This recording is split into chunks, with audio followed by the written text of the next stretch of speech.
Now, from the Weather Tracker TV Storm Studios, this is your weather tonight. Here's Chief Meteorologist William Cole. All right, folks, here we go now, heading right on into our Wednesday evening, and there is an opportunity of some active weather as we go through the evening. We do have a new tornado watch from the Storm Prediction Center. This is now in effect through 10 p.m. It does include all of the Dallas-Fort Worth Metroplex. Now, I can tell you not all of us will see severe weather as we go through the evening, but there will be opportunities. Some scattered thunderstorms around, potentially even some supercell-shaped storms, very large hail, damaging winds, and again, obviously, a few tornado warnings are in the forecast as we go through the evening, so we do want to get you caught up on those details, and we may do something very similar, by the way, tomorrow as well. 95 for a daytime high. Obviously, that is quite hot. A typical high this time of year would be 81. The only reason I'm mentioning this, look at your record high. It is also 95. So we tied a record high for today's calendar date from all the way back in 1933. That's an old one. That's a big deal right there.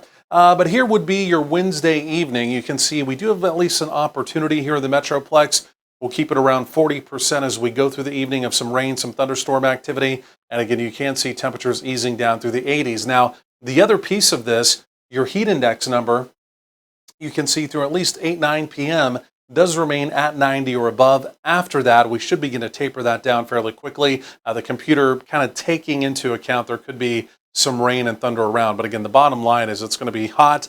It's going to be humid as we go through a good part of the evening. Otherwise, radar right now basically quiet. Again, you can see the tornado watch that I mentioned in effect. We're watching this blue line. It's kind of what we call a Pacific cold front, or in other situations, kind of a quasi dry line. It's going to be moving through the area. It's essentially stalled right now. It may, in fact, even begin to back up a little bit further to the west, but it will be the trigger for rain and storms, again, as we go through the evening. We'll talk more about that with the modeling coming up. But again, you can see what I'm talking about here, right?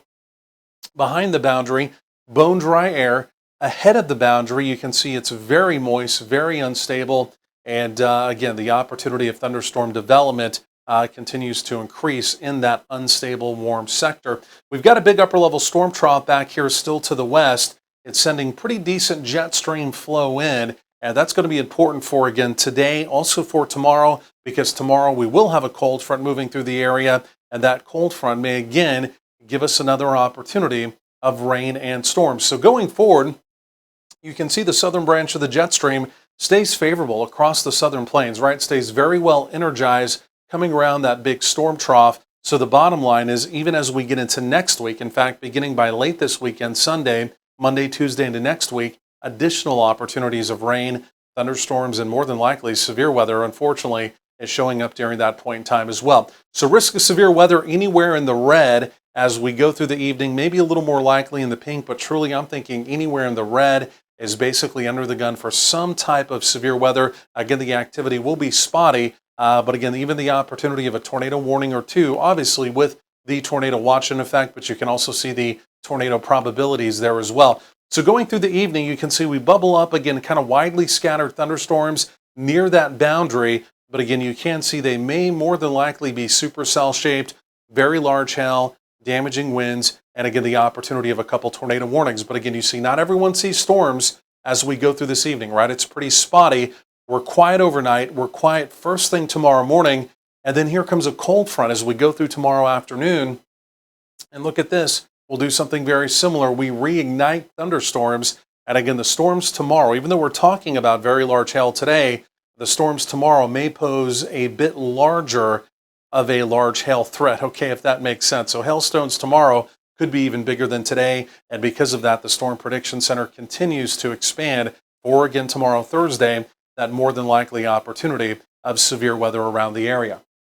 So upper 60s to right around 70, these are your overnight lows. Again, overnight tonight, we're basically quiet. After we get through the evening, and then we've got 70s and 80s tomorrow. Again, obviously not as hot as today with that front moving through. There is the opportunity of rain and storms like you saw there in the modeling developing.